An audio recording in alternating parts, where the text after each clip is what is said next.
Hello everybody, Corey here. I'm going to go over the trades and holdings for Friday, May 31st.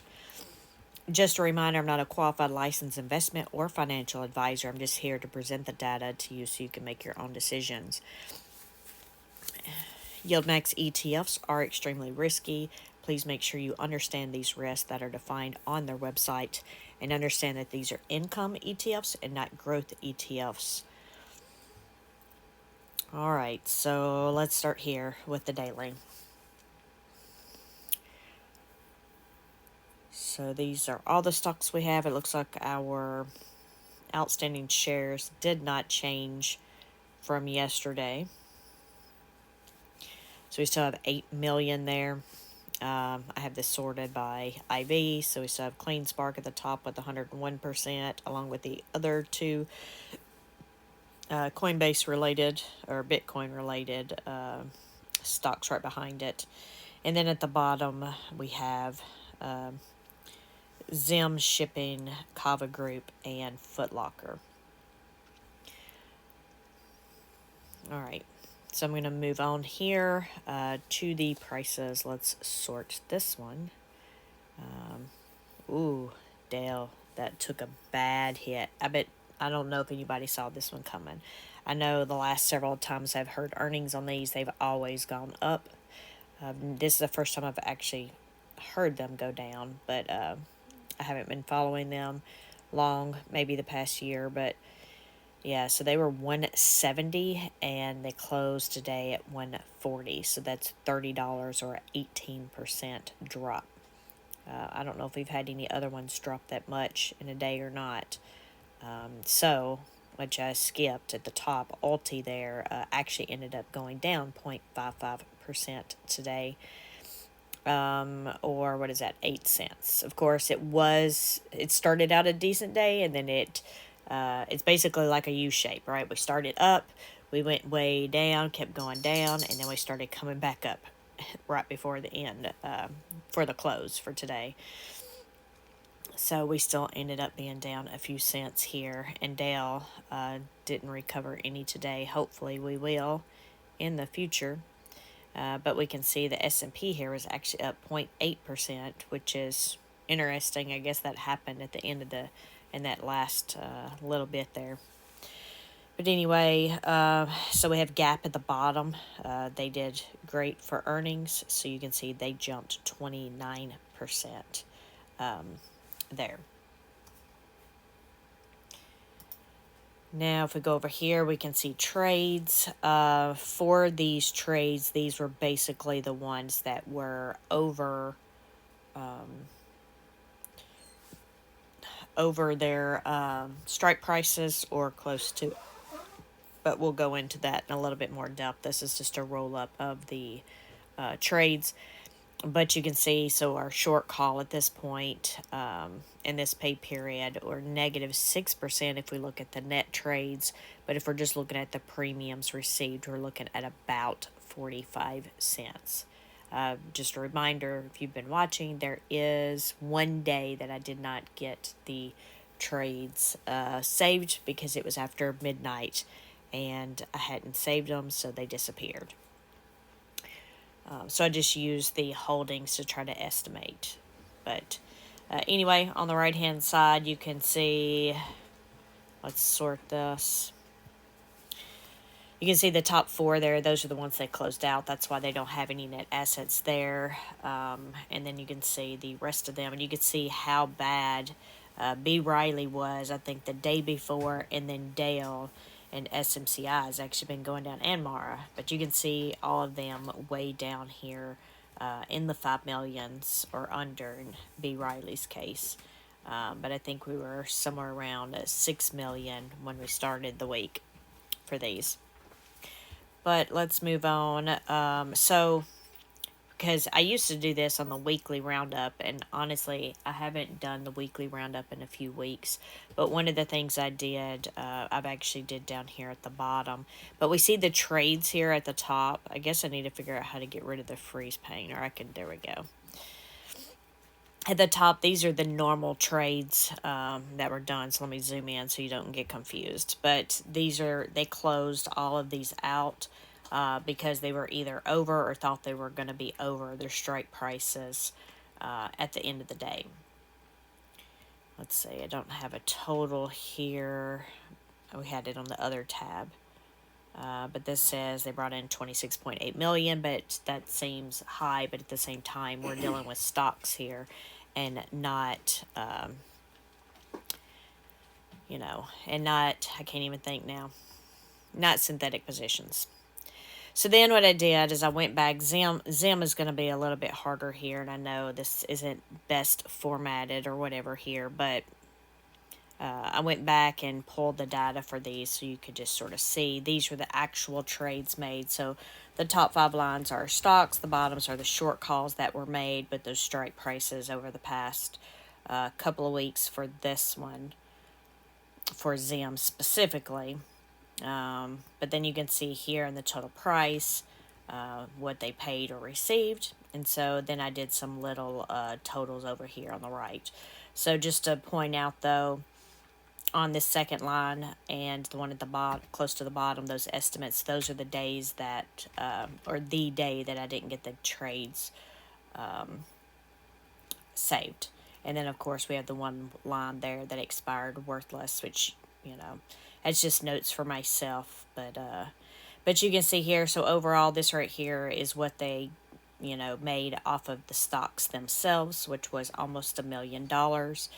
But, the short calls here they ended up paying out $216,000. But overall, they made $770,000 off Zim shipping stocks and, or all their trades.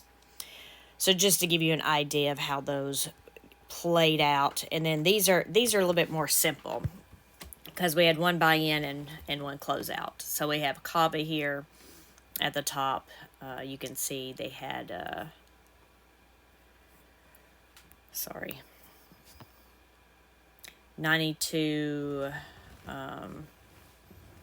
$92 strike, so one's the open and one's the close, and then same thing with the stock, we had the open and the close there.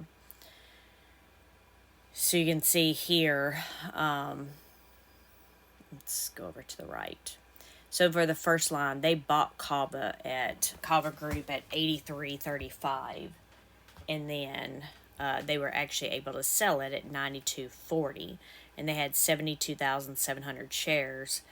So they paid about a little over $6 million for the stock, and then when they sold it, they got $6.7 million. And then they did get premium for the 727 contracts for the short call, 138,000. But then to close those out today, they paid $38,000 to close those out. So overall, you can see here on the stocks, they made $658,000, and then they made $100,000 off of the short call. So overall, they made $758,000, which is very similar to Zim's amount up there.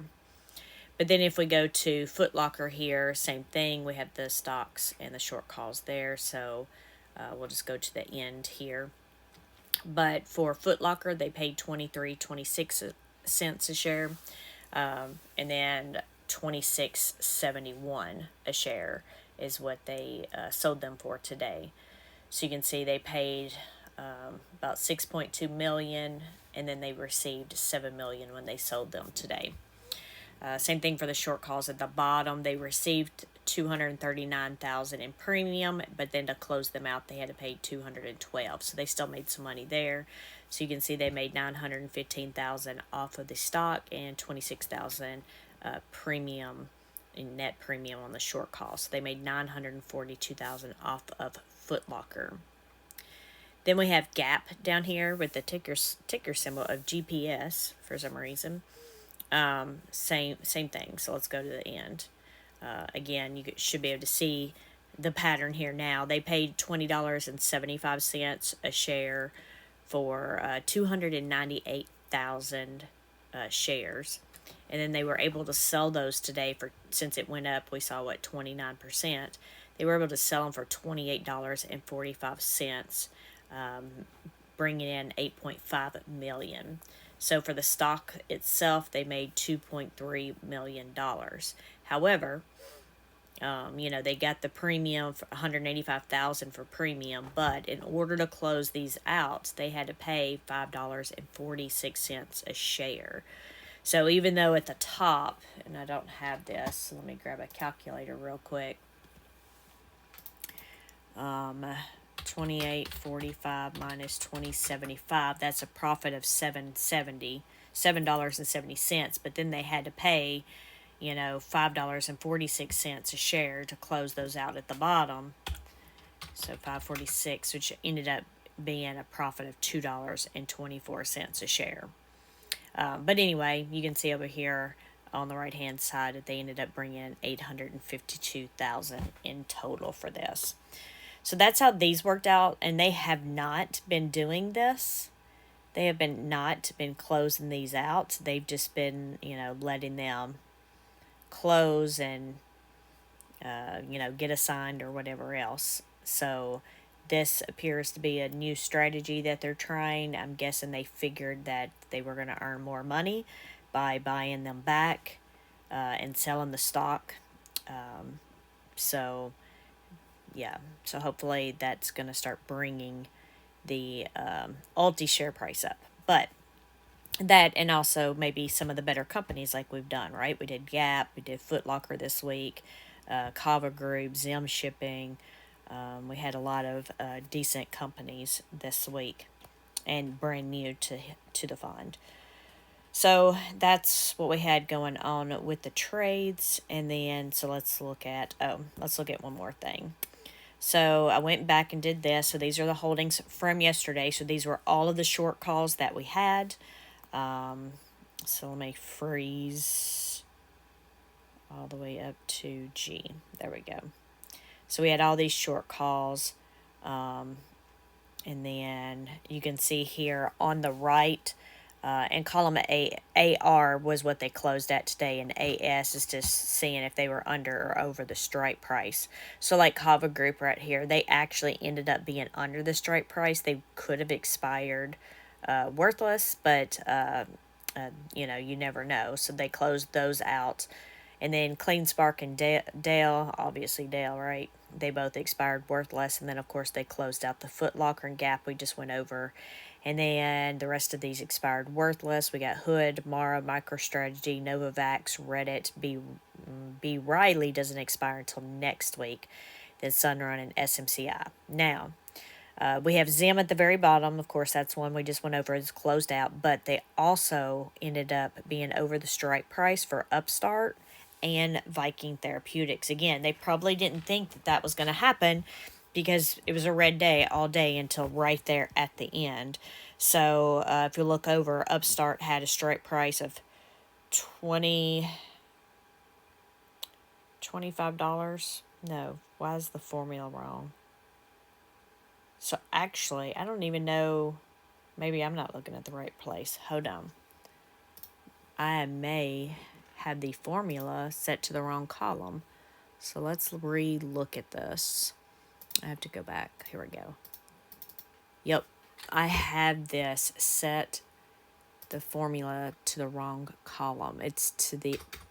Let me change it real quick. So that's going to actually change things. So that ended up working out perfect, which I'm glad because I don't like dealing with these assigned ones. So actually, once I fixed that formula, they closed out the ones that they were over, and that's it. Everything else expired worthless, which is interesting when I see that because SMCI, we are $165 below the strike price. That's crazy. I don't know if that means that it really dumped that much or what. Where's Dale? Dale, we were $45 under. MicroStrategy $2.75. But yeah, looking at Zim Shipping down there, it was 4 cents over. But anyway, oh, I guess I should scroll over so you can see those. So, yeah, they actually all expired worthless with the exception to the ones that they paid to close out there. Now, whether if they'd have waited a little bit longer, who knows? But let's just look. Zim shipping 4 cents. They ended up having to pay 30 cents. That's okay. It's all good. You never know what's going to happen with the stock market. So anyway, so if we go to the holdings for today, again, you're only going to see at this point the one short call that expires next week. And all the rest of these are just the stocks. Now, well, yeah, they closed out the ones that they were over, so none of these would be assigned. So the one short call we have is for B. Riley with a strike price of $31, and we're underneath that strike price currently at by 23%. So, and let's look. We already talked about the stock price at the top. We talked about the shares. We talked about the premium. So I think we're pretty much caught up on everything. And, you know, this down here, going through this, was one part of the weekly video, just looking at how some of these ended up. So that takes care of this part. Let's just add to it. I normally do another thing, but we're not even, I don't even know if anybody would want to see that. And I haven't even looked at this tab. So, not in a minute anyway, so let's look at it, since I don't plan to do a weekly video for this one. So our last declaration date was May 14th, and then the day before the next declaration is June 12th. I know people ask me for updates or ask me what the estimated distribution for this when the single stocks come out, but I mean, this one is not the same distribution date or declaration date and distribution as the others. It's different. So this one will be mid-month. So it looks like we have 21 days in this pay period. And we've completed 13 days so far. We started out at 16.30, and currently we're at 14.36. So we've dropped $1.94. We have gone up 3,025,000 outstanding shares here. And then we can see, we've talked about this already, but our net short call trades right now is negative 6 cents. The premium received is 45 cents. As far as calculations go, I don't even know. So this 101% is just doing an average of the last two distributions. So that estimated calculation here, that $1.20 is just based off of the percentages of the previous. Now, this, let's change this, which is, what's this one coming from? Okay, yeah, we know that's not it. So I'm just going to delete that. I'm going to delete this. This was from last month. So at least it's making me update this spreadsheet. But yeah, so right now, just based on an average of 100%, 101% distribution, we'd be looking at $1.20. But again, we are 13 days, so we are 2/3 of the way through these training days, and we've only earned 45 cents so far. So we will see, but it's looking, if we're just looking at the 45 cents, I mean, that's really not looking too good for us. If it's 2/3, so that puts us around 65 cents, which I doubt they'll do that. I expect that it would be $1 or more. But we'll see. But that'll just give you an update to that, since we're not doing a weekly video. And I used to do this, but I don't know. I don't know if it's worth doing. I don't know that anybody cares that much for me to do this and do that. But basically what this was during the pay period, you know, all of the tickers, and then it would have all of the trades overall, so you can see if they, so you could see if they, which ones they made money on or didn't make money on or whatever. And that's what this was. But again, I don't know if anybody cares that much on it. But anyway, I will let y'all go. And yeah, and then Monday, just expect, a longer video, because that's where they will make their trades for the week and set us up. All right, I'll talk to y'all later. Bye.